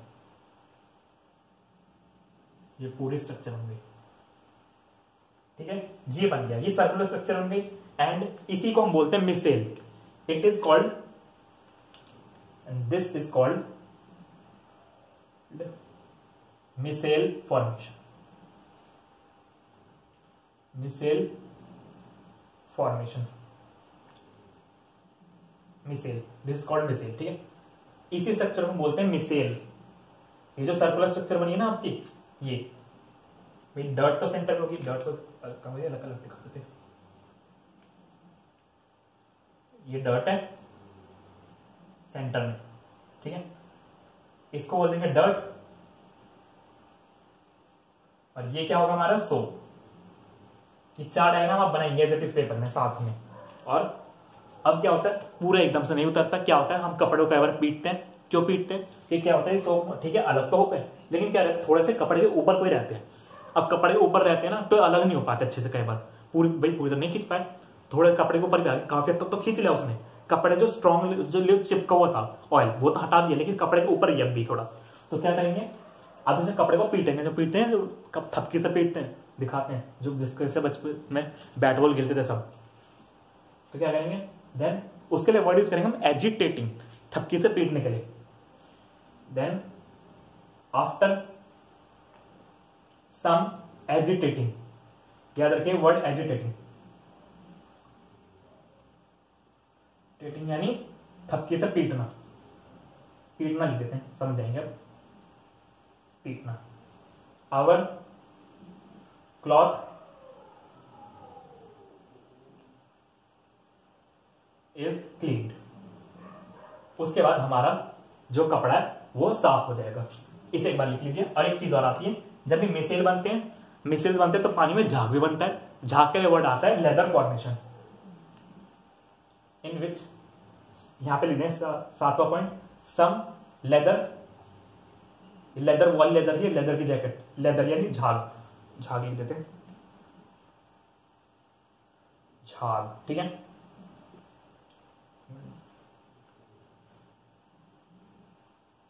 हिंदी में काफी टाइम से लिखा नहीं है तो प्रैक्टिस नहीं है। Leather form also, form also, ठीक है। ये हमारी पूरी cleansing action of soap. Soap के आप ऊपर स्ट्रक्चर रहेंगे, फिर ये पॉइंट्स लिखेंगे और फिर ये डायग्राम बनेंगे। आपको पूरे के पूरे 5 नंबर आराम से मिलेंगे, ठीक है। एक बार ऐसा नोट कर लीजिए। एक चीज और लिखनी है, फिर हमारा चैप्टर खत्म हो जाएगा, ठीक है। लास्ट चीज देखिए,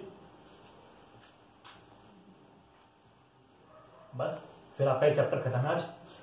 कल से हम दूसरा चैप्टर स्टार्ट करेंगे।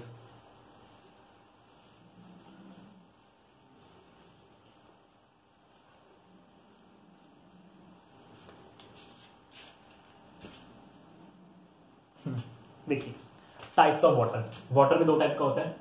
यहां से वाटर के टाइप्स बन जाएंगे। सोप के एक्शन के बेस पे हमने वाटर के टाइप बना दिए। सोप भी 2 तरीके से रिएक्ट करता है। पहला होगा हार्ड वाटर, दूसरा होगा सॉफ्ट वाटर। किस बेस से बना हमने, ये भी लिख देते हैं। यहां पे क्या होगा, कंटेन, रेड से लिख देते हैं, contain sodium and potassium salts. ठीक है, इनमें सोडियम के सॉल्ट्स होंगे, पोटेशियम के सॉल्ट्स होंगे, जबकि यहां पे क्या होगा, contain calcium and magnesium salts. फर्क क्या पड़ेगा इससे, अब देखिए क्या होता है। अब जो हमारे घर में पानी आता है नलों में, वो होता है हार्ड वाटर, और वहां पे हम यूज करते हैं डिटर्जेंट। ये फर्क आएगा डिटर्जेंट और सोप में। लेकिन नॉर्मली सोप में हमने पढ़ा भी अपना क्या क्लींजिंग पढ़ा कि हम पानी में डिटर्जेंट डालेंगे, थोड़े टाइम बाद क्या होगा, जब पीटेंगे कपड़े को, पीटते पीटते साफ होता है जैसे कपड़ा, तो झाग बनेगा और हमारा कपड़ा साफ हो जाएगा। लेकिन वो रिएक्शन होती है सिर्फ सॉफ्ट वाटर के साथ सोप की। सोप की बात करेंगे हम, सोप के बेस पर हमने कि सोप कैसे रिएक्ट कर रहा है, वो रिएक्शन होती है सॉफ्ट वाटर में। लेकिन और वो कहां से मिलता है सॉफ्ट वाटर, जब हम प्योरीफायर लगाते हैं, प्योरीफायर का पानी यूज करेंगे। लेकिन आपको पता होगा नॉर्मली जब कपड़े धोने के लिए कोई भी प्योरीफायर का पानी यूज नहीं करता, वो क्या यूज करते हैं, डिटर्जेंट्स। अब डिटर्जेंट्स में खासियत क्या होती है, वो चाहे हार्ड वाटर ले सॉफ्ट वाटर, इसका चले भी पढ़ेंगे। सोप सिंपल, अगर आपने हार्ड वाटर के साथ सोप यूज करा तो क्या होगा, नल के पानी के साथ वहां पे झाग बनेगा ही नहीं, ना ही हमारा कपड़ा क्लीन होगा। देखिए क्या होगा, लिखते हैं यहाँ पे, रेड से कर लेते हैं सॉफ्ट वाटर। ठीक है, हमने क्या बोला अभी तक, इतना बोला हमने, इसमें सोडियम पोटेशियम सॉल्ट्स होंगे, इसमें कैल्शियम के सॉल्ट्स होंगे। हम सोप के बेस बनाने, सोप के बेसिस पे कौन कैसे रिएक्शन करेगा, they it doesn't not form salt lather with soap. ठीक है, मतलब ये झाग नहीं है। क्या होगा देखिए यहाँ पे, मान लीजिए आप पानी में सोप डालेंगे, सोप क्या होता है, C17H35, ये तो था हमारा सोप, हमने आपको बताया था आपको 35 COONA सोप। यहां पे आप पानी लेंगे, पानी में क्या होगा भाई, ये सॉरी उल्टा बता दिया हमने, क्या हो रहा है आज, ये सॉफ्ट वाटर है, नहीं इसे उल्टा कर लीजिए, हाँ ये हार्ड वाटर ही कर लीजिए, हार्ड में यहाँ पे सॉरी कैल्शियम मैग्नीशियम करिए भाई, थोड़ा सॉरी उल्टा हो गया, देख लीजिए भाई एक बार, यहाँ पे कैल्शियम मैग्नीशियम आएगा और सॉफ्ट वाटर में आएगा सोडियम पोटेशियम। ठीक है, एक बार देख लीजिए भाई, कैल्शियम मैग्नीशियम के सॉल्ट्स मिले होते हैं हार्ड वाटर में, सॉफ्ट वाटर में क्या मिला होता है, सोडियम पोटेशियम के सॉल्ट्स। समझे, हार्ड वाटर सॉफ्ट वाटर इसी बेस पे बनाते हैं। अब देखिए हार्ड वाटर के साथ रिएक्शन करेंगे तो क्या होगा, सोप लिया हमने, हार्ड वाटर में क्या है, कैल्शियम, हम कैल्शियम ले रहे हैं फिलहाल, कैल्शियम क्या करेगा, यहाँ पे रिएक्शन करेगा, सोडियम को हटा देगा और अपना बना लेगा कंपाउंड।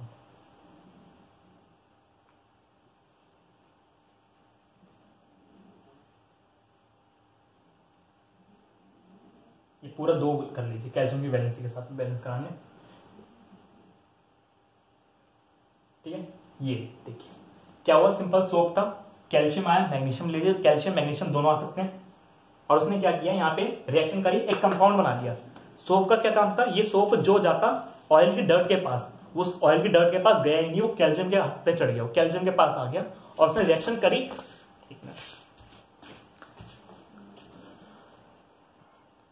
हाँ, उसने कैल्शियम के साथ रिएक्शन करी और एक कंपाउंड बना लिया, इसको बोलेंगे हम स्कम। अब ये क्या होगा, ब्लैक कलर का, इससे क्या हुआ, हमारा कपड़ा क्लीन ही नहीं हुआ। कपड़ा जो क्लीन होना चाहिए था ना, वो तो क्लीन हुआ ही नहीं, साथ साथ उसमें और कुछ कालापन और जम गया। इट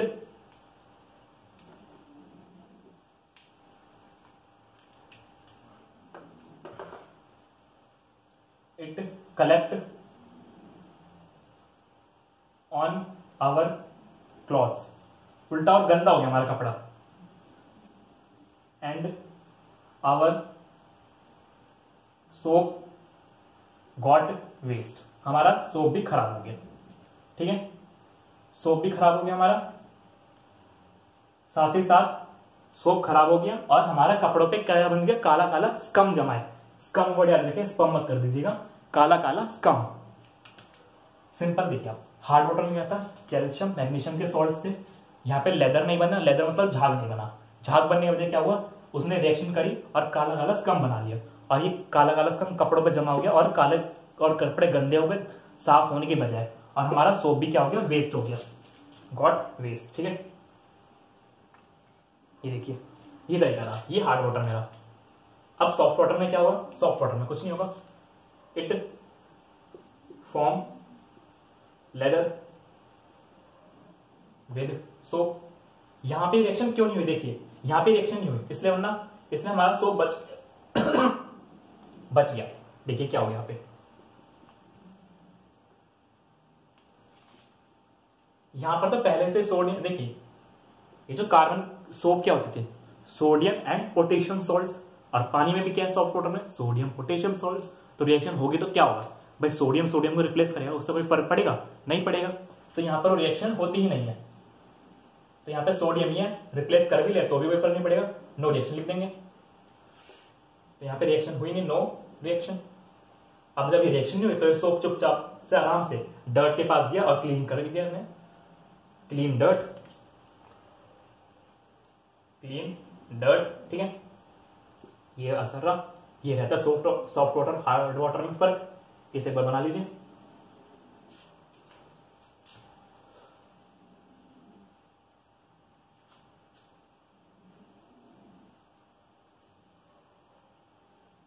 देखिए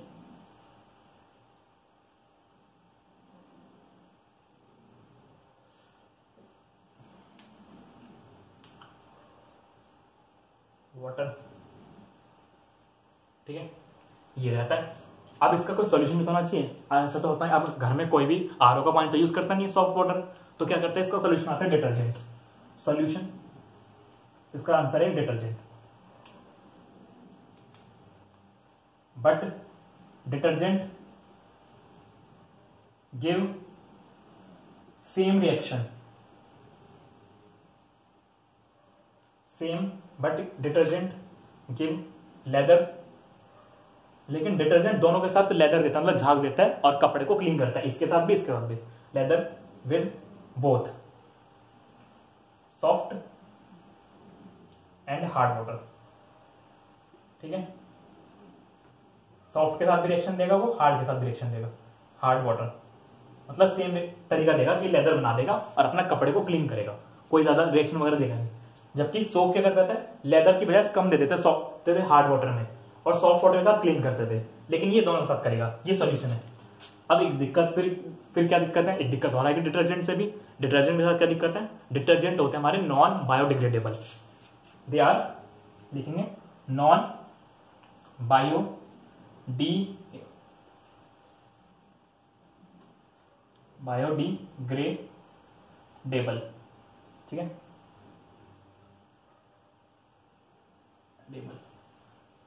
और कॉज पॉल्यूशन। बस ये दिक्कत है इनके साथ।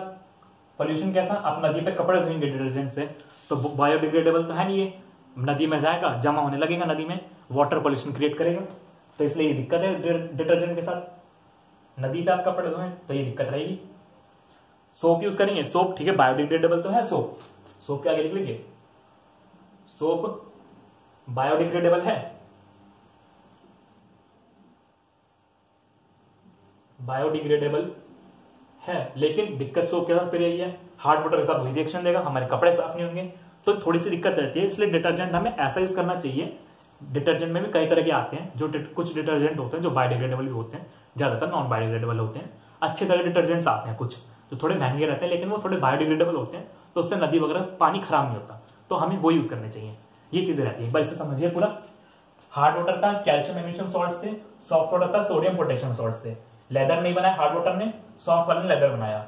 हार्ड वाले ने क्यों नहीं बनाया लेदर, यानी झाग? उसने क्या किया, कैल्शियम के साथ रिएक्शन करके एक कंपाउंड बना दिया जिसको बोला हमने स्कम, काले कलर का, कपड़ों पर जमा हो गया और हमारे सोप खराब हो गया। सॉफ्ट वाटर में पूरा क्लींजिंग एक्शन हुआ और कपड़े साफ हो गए, जो मैकेनिज्म था मिसेल फॉर्मेशन। इसका सोल्यूशन क्या निकाला हमने? डिटर्जेंट। डिटर्जेंट निकाला, दोनों के साथ लेदर बनाएगा वो और कपड़े को क्लीन कर देगा, सोल्यूशन ये। लेकिन उसके बाद एक दिक्कत आई, नॉन बायोडिग्रेडेबल था वो, पॉल्यूशन क्रिएट कर रहा था, जबकि सोप कैसा है, बायोडिग्रेडेबल। इसके लिए हम क्या यूज करते हैं, अच्छे डिटर्जेंट्स यूज करते हैं, ठीक है। तो ये था हमारा सारा चीज, एक बार इसे देख लीजिए। तो देखिए यहाँ पे हमारा ये चैप्टर खत्म हो गया। नेक्स्ट क्लास में हम इससे दूसरा चैप्टर स्टार्ट करेंगे, हमारा 10th बोर्ड का सेकंड चैप्टर, ठीक है। Thank you.